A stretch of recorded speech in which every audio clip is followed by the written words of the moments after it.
Tubers, Expats, and of course crazy people. Well, I did 2 videos today.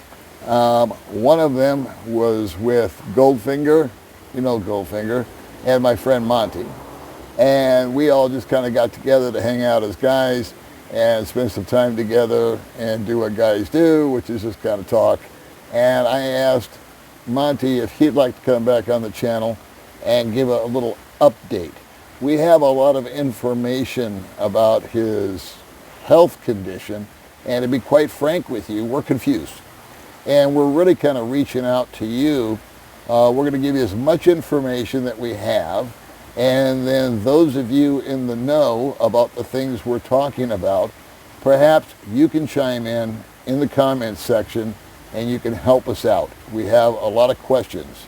We're concerned about Monty, but we have hope. Okay, so I'm going to ask you just to stay tuned, listen to what Monty's got to say, and then we're really looking forward to any kind of feedback that you can give us. Okay, here comes my little time spent with Monty.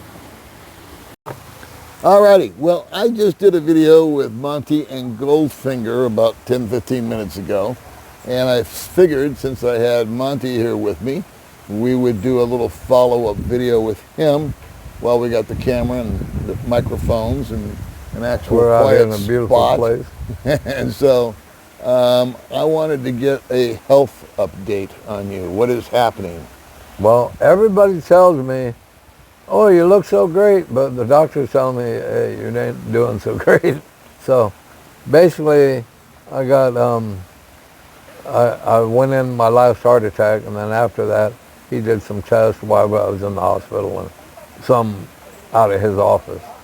And so now he's telling me that I got congestive heart failure and that I'm going to need stents or bypass, whichever works. And I can get it done here. It's fairly, you know, compared to America, it's cheap, but so I'm contemplating back and forth whether I'm going to try to get it done here or go to America. Now, you had an interesting offer from Roy. Yes. Okay.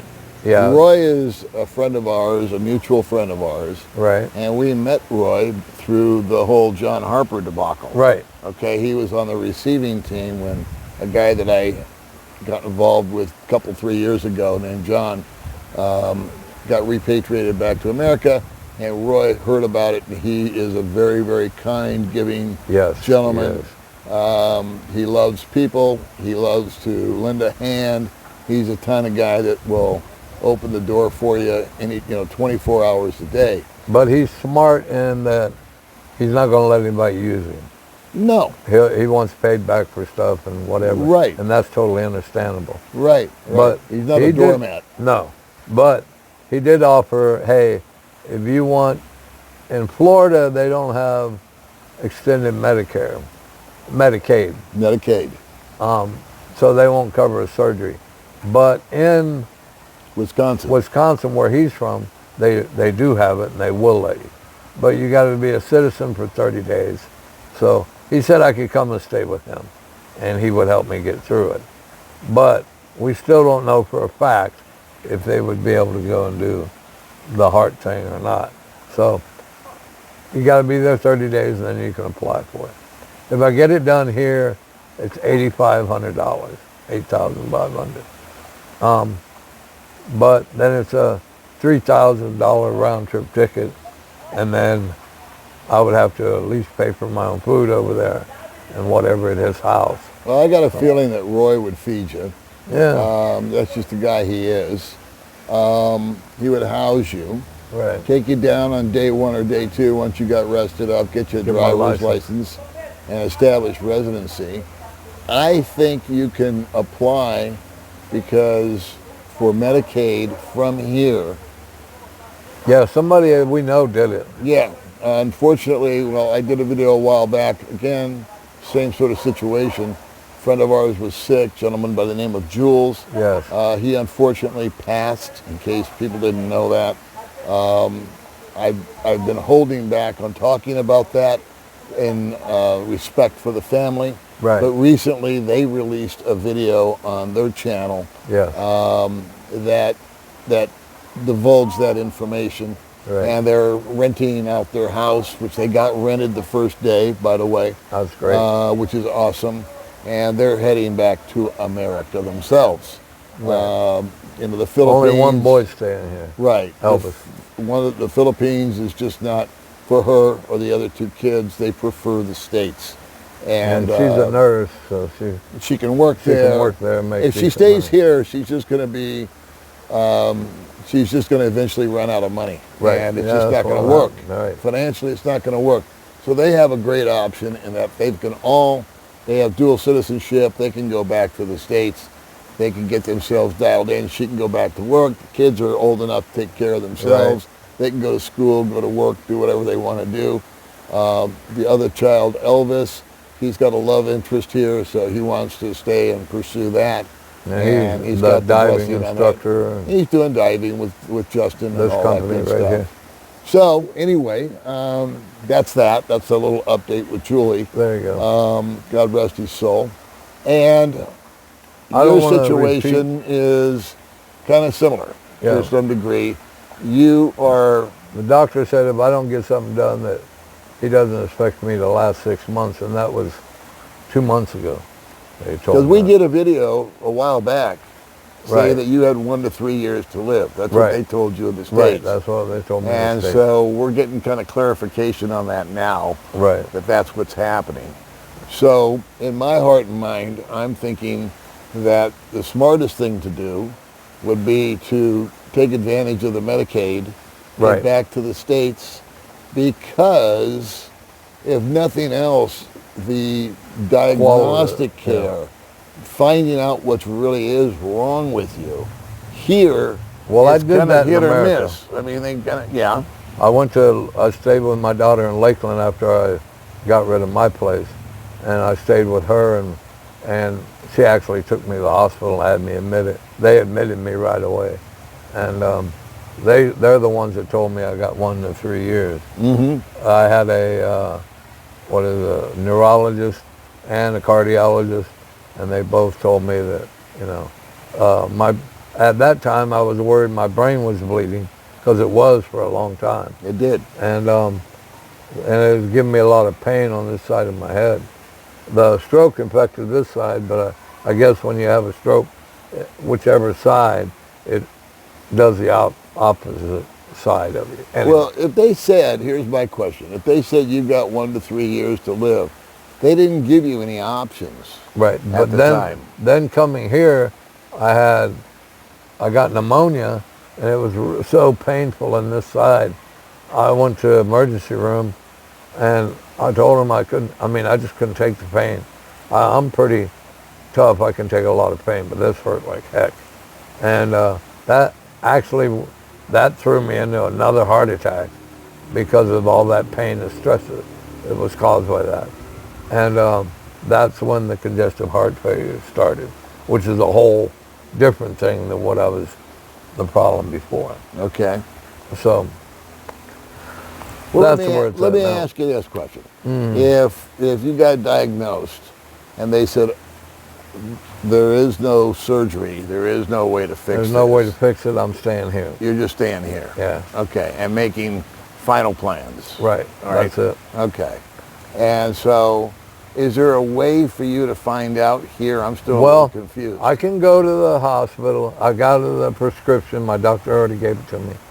But they would go in and through your wrist to your groin, and they would go up into your heart and see whether you need stents or a bypass. Okay. Now, he told me if I need the stents, it could cost 500,000 pesos. Okay. If I need a bypass, they would just pull it out and say you need to go get a bypass. And then it's only 60,000 pesos. Really? So I can go in without getting stents for 60,000 pesos, and they'll go in and see what needs to be done. Well, that's the move. So that's where I'm at this point right now. That's the move to make. I didn't know that. Yeah. Okay, so for 60,000 But he said if you went pesos, in, a little over $1,000, Right. or just around $1,000, Right. you can go in. They can go in with the camera. I think they Right. call it a pig or something, because they did Right, it to right. me. And they go in with the camera and they look around and they Right. see what's going on in your heart. And that's only 60 grand. Right. Wow. So he said, That's what I would do. he said if they're in there, it might give you some pain, and it might be uncomfortable. And Paul said it didn't bother him at all. My friend Roy said it didn't bother him at all. No, no. I have another friend that said he could feel it in there, and it was killing him. So who knows? But my doctor just said, you should have that 500,000 in case you need stents. You can need one, and it's only going to be a little bit of money. But if you need 5, then it's going to be the 50,000. So, yeah, 50,000. Well, don't you think the prudent thing to do though is to have I would like to go in and get it checked and see what I get need. it checked? Therefore, have you got an appointment for that? I have a open thing. He said just when I get to the emergency room, have them call him, and he'll admit me, Okay. and they'll do it. So All right. it's just we've been kind of waiting on Social Security Right. to come through. Let's go over that. Now, how long ago did you apply? Because the embassy was in town, what was it, 6 months ago or something like that? Yeah. All right, So- 6 months ago, he signed up, got his daughter, he did all the paperwork, got his daughter. Okay, well, so what happened was when I went for my Social Security appointment in Manila, I signed my daughter up for Social Security then. Even though she's not a citizen yet, and even though she didn't have a Social Security number or whatever, I was able to sign her up.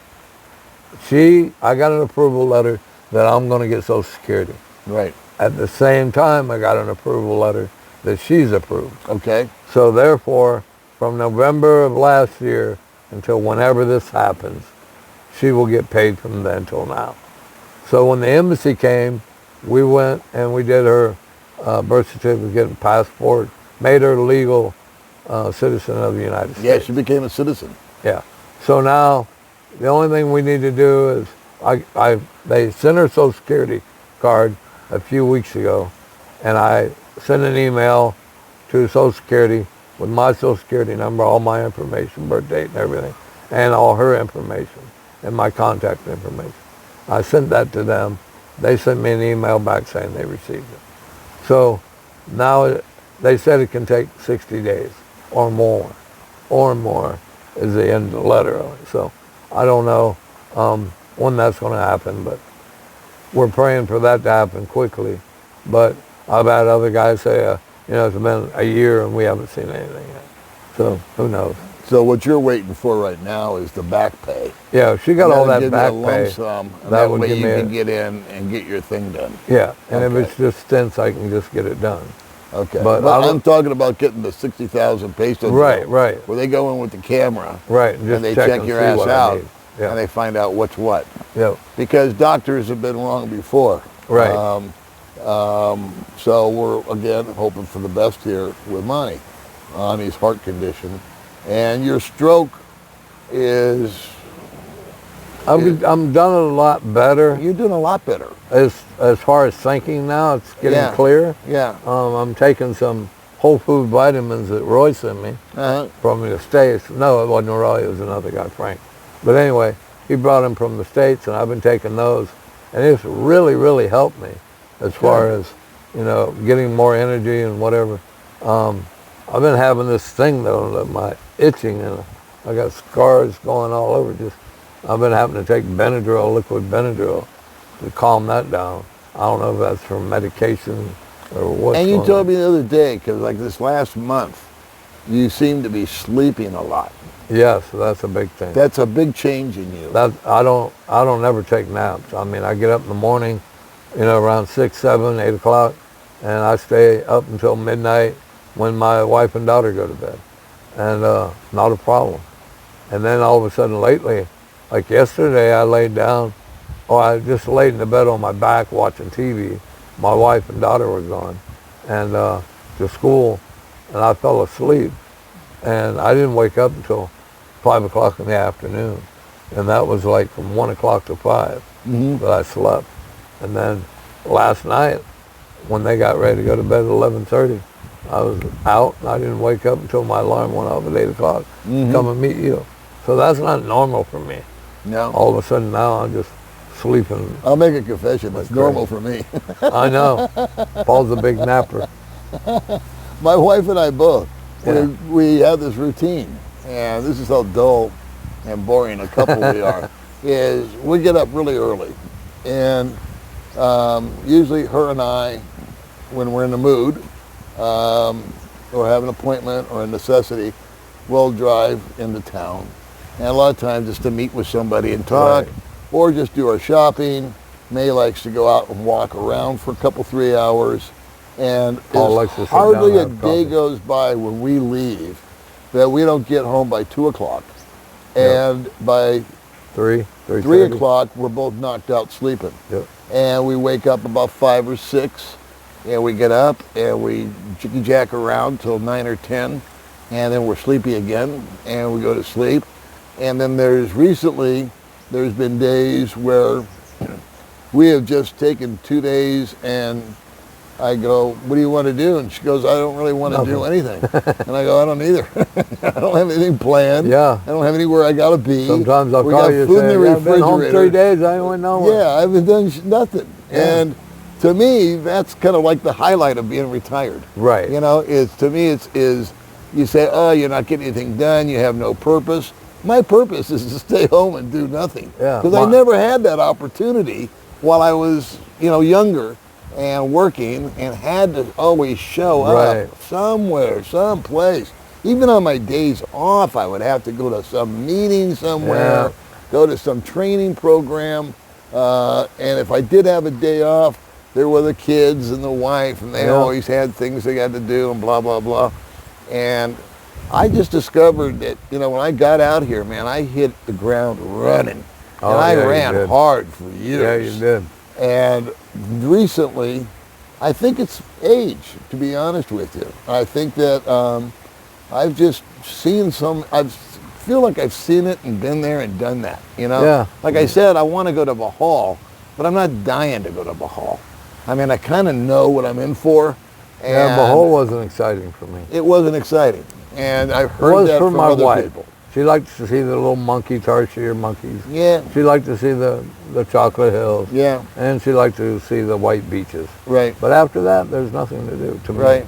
Now, There's see, no fancy place to eat there. There's no, I don't know. The Philippines to me just looks so similar from island to island to island. it does. And People don't realize there's, 7,000 islands here? yeah, There's plenty of places to move around. And I was talking to a guy yesterday. He wants to go live in Baguio because he said he's dying here because of the heat. right, And then what you were just talking about, I have a friend that I told him, my e-bike's broke down and I can't drive it. So I was stuck at home for like 3 weeks before I finally drug myself to the van and got in and went somewhere. But I was complaining to him, I've been stuck here at the house for 3 weeks. He said, I've been running every single day, Monty. Yeah. I am so worn out. yeah, Because I got family in town and this is going on, that's going on, and this party, and these guys want to meet. He said, I am worn out. I wish I could have those 3 weeks like you have. I was like, so you always want what you can't have, I guess. sure. Were you getting buggy after 3 weeks? Oh, I was. Yeah, I called him Yeah. one day. I was, Paul, you ain't called me in like 2 or 3 Yeah. days. What's going on? I'm like a little sissy. he called me. Are you mad at He me? left me a message. He sent me a message about 3-4 days ago. Yeah. And he goes, I just want to apologize For whatever I did. if I did something wrong. And I called him up, and I said, what are you talking about? What's wrong with He you, goes, crazy? well, I haven't heard from you in 2 days. I go, what are you, a 12-year-old girl? I've got to check in with you and say good morning and good night, and are you okay? Can I get you anything? Good Lord. Gee, we're grown-ass men, I'm Yeah. going this direction, and my wife's going that direction, and we get busy. And so anyway. When I'm stuck at home, though, But I'm when just he's like, stuck, I get it. "Oh, I don't have any friends. But that's what friends are for. I haven't talked English in like 2 weeks. Yeah. I have nobody to talk to. Yeah, if you can see where this guy lives. I it's, live in the jungle, brother. yeah. I mean, in the And jungle. there is nobody that's other than your wife that speaks English. Yeah. And she bugs out a lot. She likes to bug out, and then she goes to church. I and can she talk goes to with her friends too. And, I'll have a whole conversation with her, and then I'll 2 days later I'll say, "Okay, honey, we're leaving. We're going here. We got to be here at 2:00. What are you talking about? I said, I told you the other day. Oh, I don't listen to you. She don't. She just tunes me out. I'm like, see, I remember when we used to chat online, and I would send her like a long message, like we get an email sometimes. Yeah. She goes, I'm not reading all that English. You can forget it. So, anyway, what do you guys think? What do you think Monty should do? What do you think I should We do? always come to you guys for advice and for input. And the We trolls don't really always give know us some anything. info. There's all these medical issues have been popping up with all these people. Right. I almost feel like this is Marcus Welby's show or something, you know? Marcus Welby, MD. But anyway, you guys do have a lot of knowledge. There's a lot of people out there that are doctors, nurses, watch the channel. Right. The heart failure thing. I don't know what to believe, what not to believe. Right, I don't Because either. you get this one diagnosis and then another guy tells you another thing and somebody else tells you something different. We're all going to die at one point in time. Right. And my conclusion is that if I knew I had 6 months to live, and if I did a treatment that would put me in bed or like chemotherapy or something, and it would extend my life for the year, you could keep the year. I would just go out in 6 months. I will fight was what I because would wanna of do. faith. I would like to see her get to be 5, 6, 7 Okay. years old, Fair enough. so she knows who her daddy was. Fair enough. Fair enough. That's the only. I can't To be honest, that's the only reason. Yeah, I don't have a child here with me, so Right. I But other than I that, have May, I mean, I told you not too long ago that I'm ready to go. yeah, If it happened, I've lived a full life. Yeah. I'm only 62, but I've lived maybe 5 lifetimes in my 62 years. yes, And so, if I had to go, I'd be okay. And I know Erica will be okay. And I know Faith would be okay.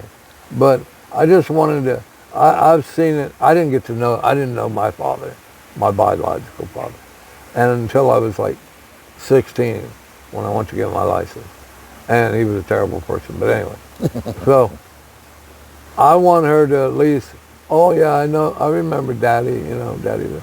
She's probably going to give her mama hell. Why'd you marry an old man? yeah. Died. And he's not around. But What would you want for your wife after? If you died tomorrow.